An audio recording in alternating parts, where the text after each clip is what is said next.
Alors, la planche de bord de la Peugeot 508 et 508 SW, vous commencez maintenant à la connaître avec ce e-cockpit, cette dalle numérique fine et cet écran tactile de 10 pouces de diagonale. Mais maintenant, ce qu'on va vous amener voir en exclusivité, c'est comment les designers et les ingénieurs de chez Peugeot en sont arrivés à cette création. On va vous amener dans les coulisses du développement ergonomique et technique. Suivez-nous.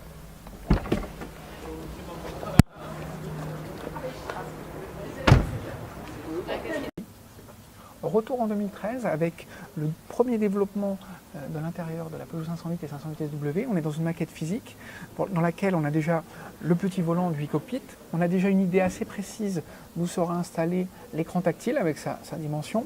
Là pour l'instant ce sont des éléments en carton mais on n'a pas besoin davantage parce que l'idée c'est d'avoir une ergonomie de base.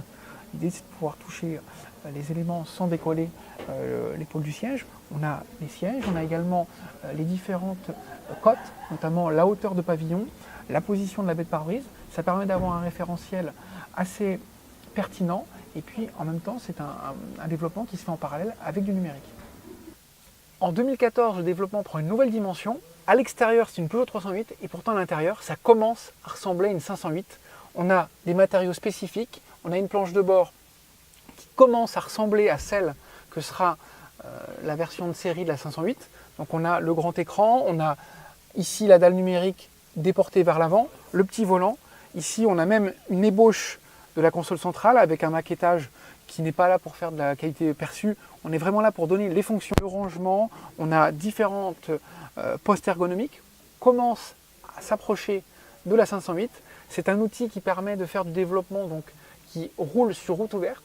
Les ingénieurs de chez Peugeot nous ont indiqué qu'ils ont fait plus de 100 000 km dans le monde entier avec ce véhicule, avec au volant des ingénieurs, des techniciens, mais également des clients pour avoir le ressenti.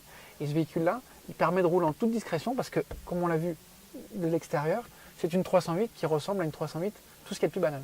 Alors, les ingénieurs et les ergonomes de Peugeot nous ont montré aussi comment ils travaillaient avec ces schémas techniques sur lesquels il y a les différentes fonctionnalités. Il y a tout ce qui concerne le plaisir de conduite, les rangements, les interfaces tactiles, les aérations. Donc c'est tout un tas de compétences qui sollicitent des corps de métier variés. Ils nous ont dit qu'il y en avait jusqu'à 42. Donc c'est vraiment un travail d'équipe. Nous, on voudrait vous remercier pour votre fidélité, de nous avoir suivis dans les coulisses de cette 508 SW. On vous donne rendez-vous très bientôt sur largus.fr, sur les réseaux sociaux et sur notre chaîne YouTube. À très bientôt. Sur l'animation satellite, on voit bien ici l'anticyclone des Açores, avec des températures ressenties qui seront beaucoup plus faibles. On aura beaucoup de vent et on aura même de la grêle, des nuages persistants du Limousin jusqu'à l'Alsace. Et donc ça, cette météo-là, c'est pas sur largus.fr.